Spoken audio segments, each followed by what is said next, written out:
السلام عليكم ورحمة الله وبركاته. مرحبا بكم متابعينا الكرام في فيديو جديد على قناتكم كرة تايم. بإذن الله شباب، في فيديو اليوم نتعرف على موعد مباراة برشلونة ضد لاس بالماس في الدوري الإسباني، ونتعرف على القنوات الناقلة.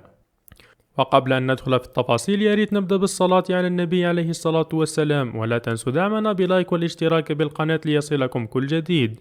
من المقرر أن تلعب المباراة يوم الخميس الموافق للرابع جانفي 2024 في تمام الساعة 9:30 مساء بتوقيت تونس والجزائر والمغرب، و10:30 مساء بتوقيت مصر وليبيا والسودان وفلسطين، و11:30 بتوقيت السعودية والعراق وسوريا واليمن والكويت والأردن، و12:30 مساء بتوقيت عمان والإمارات وقطر.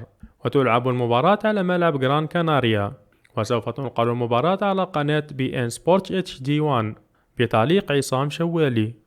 وهكذا نكون وصلنا لنهاية الفيديو. شكرا لحسن استماعكم، والسلام عليكم ورحمة الله وبركاته.